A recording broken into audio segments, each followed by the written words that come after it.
Okay, so we're back. It's kind of late. I ate 3 pounds of food today. I'm on the bulk.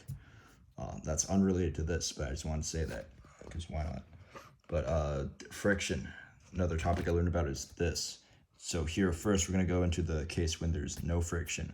So we got an object resting on an incline like this, and here we're gonna set the y and x axis to be the y to be perpendicular to the incline and the x to be parallel to the incline. So here, the x is the y. Okay. So here, since it's parallel, by similar triangles, these are transversal, so by similar triangles. These triangles are similar, so that means this is, because this forms 90. So this forms 90 degrees. So this is, both these are perpendicular to the ground. So that means this, because these two, okay, this and this are parallel. This and this are the transversal. So that means this and this are the same, and then this and that are the same. So that means this is 90 minus theta, and so therefore this is theta. And since this is theta, because that's how I'm gonna choose to decompose this, because the y and the x-axis and the y component and the x component are perpendicular. That's why it's theta. So, I don't know. So that's theta. And the reason I need theta is because now I can successfully decompose my vectors into the x component and the y component. So the y component of gravity is, or of mg is this. So it's not sine, it's cosine. So adjacent over hypotenuse times the hypotenuse, well, it's just going to be that side. So mg cosine theta. Then the this is the same as that. So the because it's a rectangle, the opposite over the hypotenuse is the sine. So mg sine theta. So that's why these components are like that. And we're gonna say that no friction, it accelerates downward, and there's no acceleration on the y-axis that we defined. Because I'm saying that because on the y-axis, if we were to look at this, then of course it would be accelerating because it's going down. But yeah, because some of the forces equals mass times acceleration, some of the x forces equals the mass times the x acceleration. We can decompose the force into the x and y components. So mg sine theta is equal to mass times acceleration. And since it's only accelerating on the x-axis, we don't need to specify. So that's why. So cancel m, so g sine theta equals a. Yeah.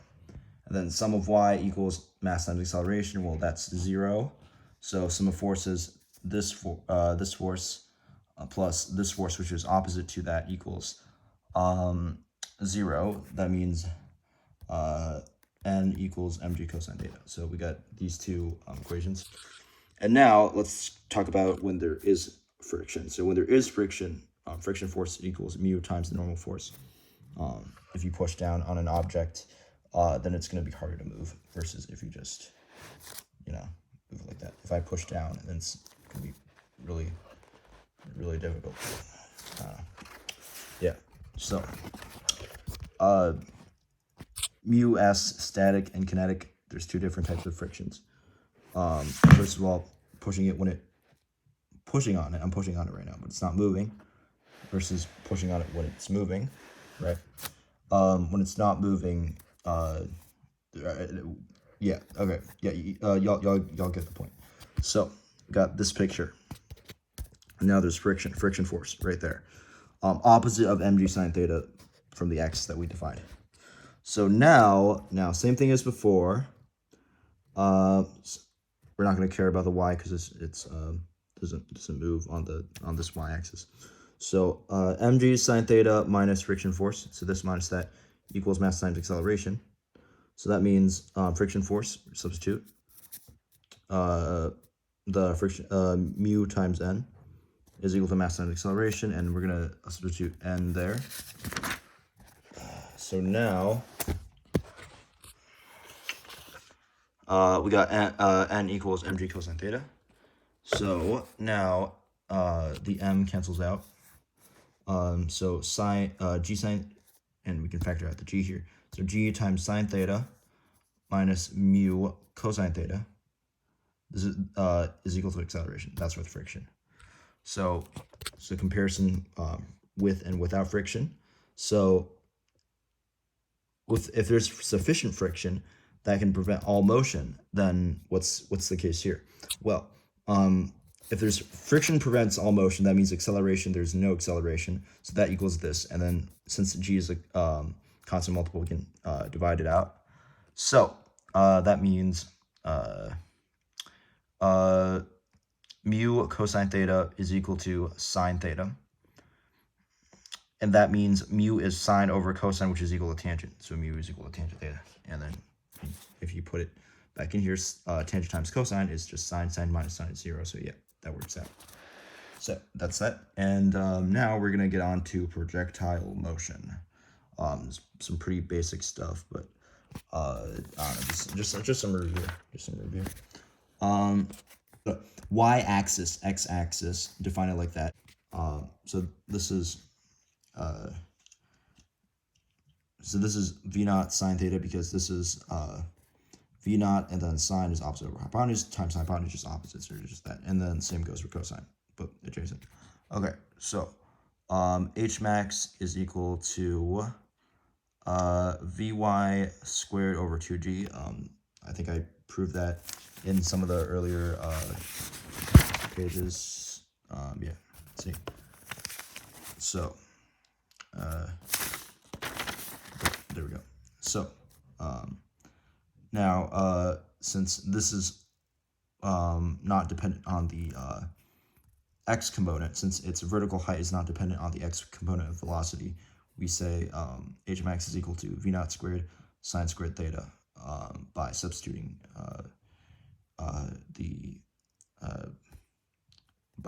that in. Okay, and here v equals v naught plus at. Now we're gonna get t max here, so the time at which it's right there.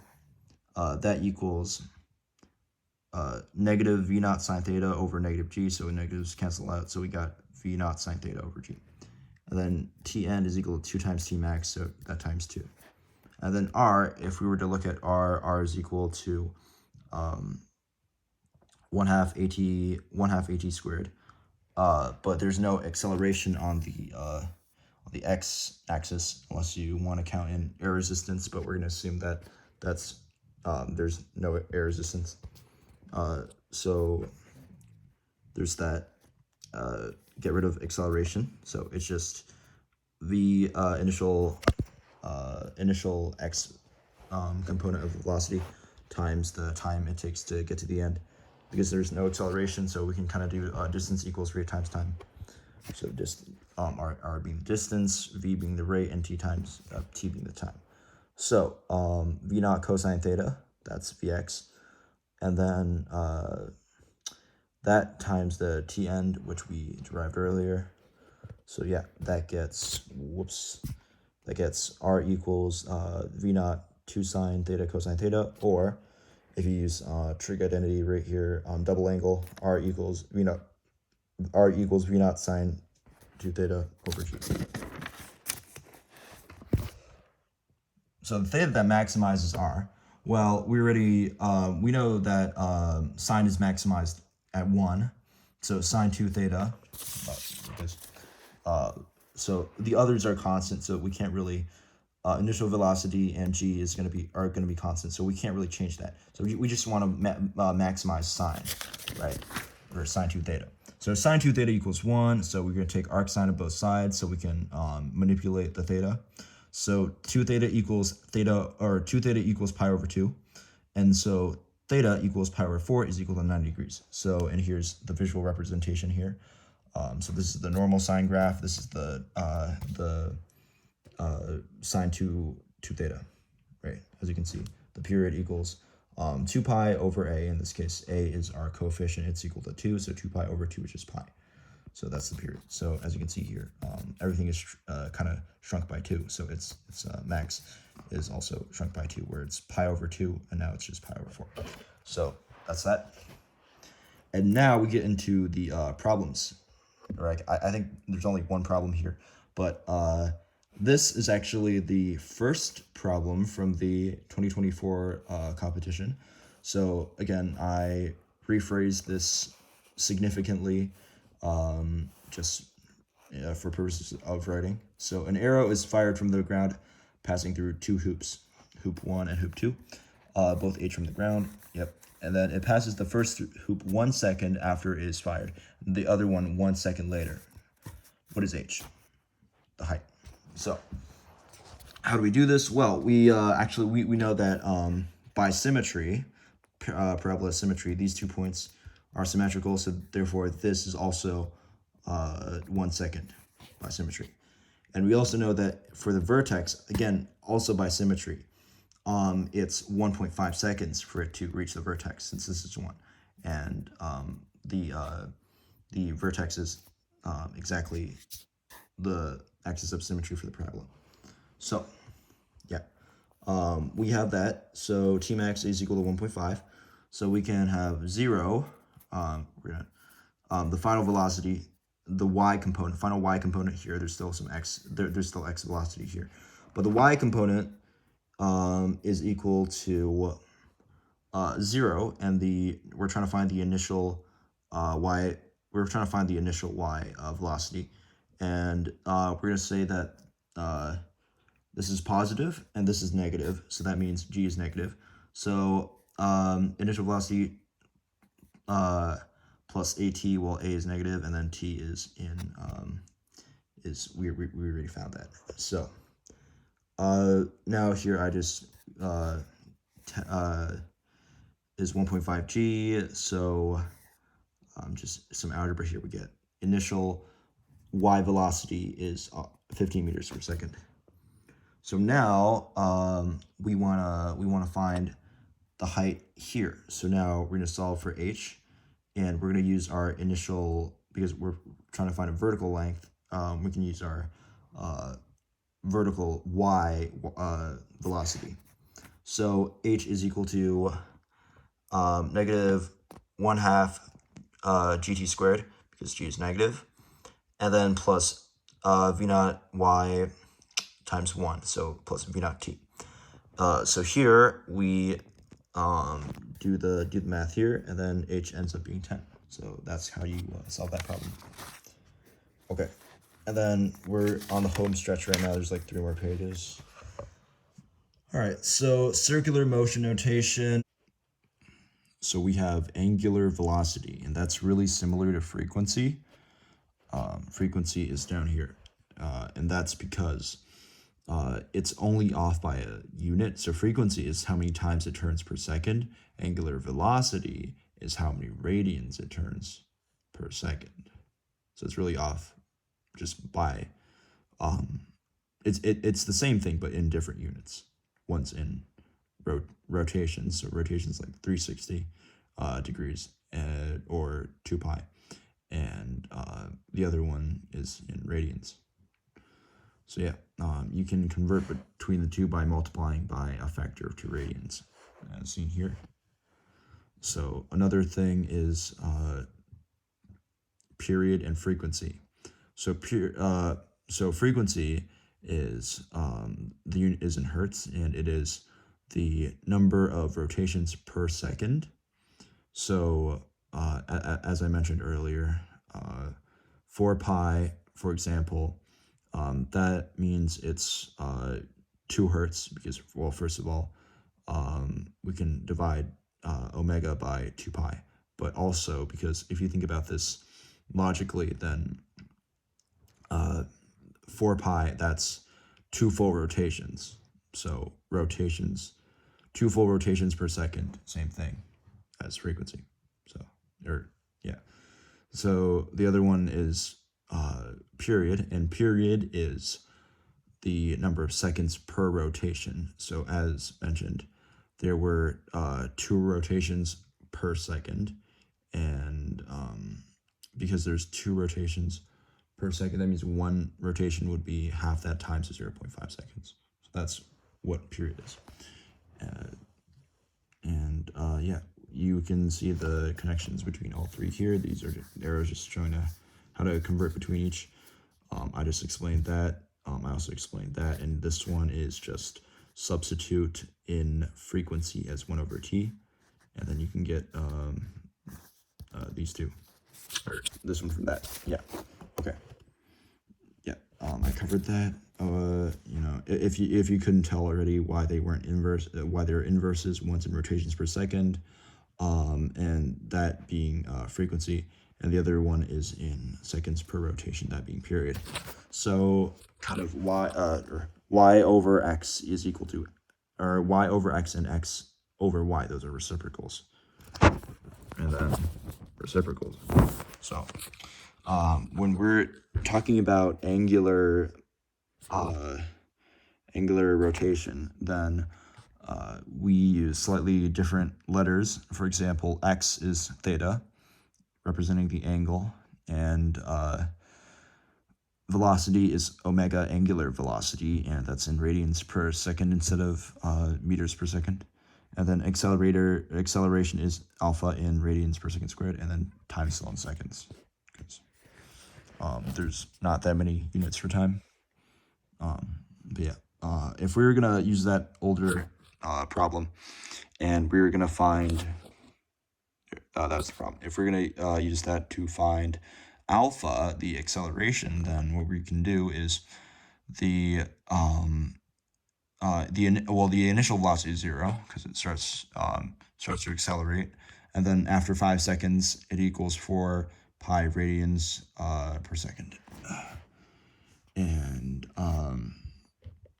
that is up here, just different units. So now we can say that the final velocity, the final angular velocity, is the initial angular velocity plus. Okay, well, I'm not gonna say that. This is the same as the analogous formula. V is equal to V naught plus AT. So we're gonna solve for A, or alpha in this case, and then we're gonna plug it in, and so alpha equals 4 pi over 5 radians per second squared. So yeah, just the same process. So finding the total number of rotations is analogous to finding the total distance displaced. Finding the total rotations is analogous to finding the total distance in meters displaced. So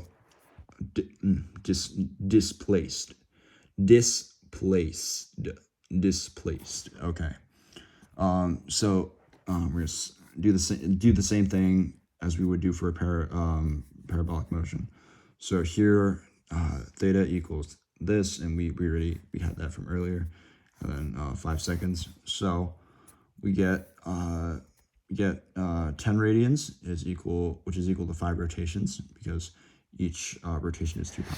So 10 pi over 2 pi is 5. So another way to think about this, because this was a linear acceleration, because there were no variables, because 2 pi over 5 doesn't have a, I don't know, like a s or a t or whatever in it. So we can kind of look at it like this, and also because our starting velocity was 0, so we can say that the area of this, again, as I mentioned, I think earlier in this video or the older video, the integral, or I'm not gonna say that. I could, but the distance is equal to the rate times time. That's kind of the area, so that's the distance. So the area of the triangle is equal to base times height over 2, which is this times that over 2, or it's equal to the base times the height over 2. So algebra there. And this is the height over 2. But yeah, you can just straight up multiply it by the average velocity over the total time. This axis is timed, and I did not write that, but it should be 5. So yeah, 5 times 2 pi is equal to 10, and that's where it comes from. Or that's the point of this. I'm trying to give off just a trick for this problem, I guess. Yeah, that was just a trick for this problem. But yeah, this is the last topic with a theorem that is not currently proved. Right, or not a theorem. Formula isn't currently proved. So centripetal acceleration. So here, the velocity is equal to the well, yeah, that's okay. This is just any velocity is this, but here we kind of show exactly like the angular velocity. So if you kind of like zoom this zoom x2 and x1 into each other, then you can get something like that. That's where it comes from. That's just showing that relationship. So so angular velocity is always tangent to the path of rotation, and since there is a change in direction, there is an acceleration, and that acceleration is just the velocity squared over r.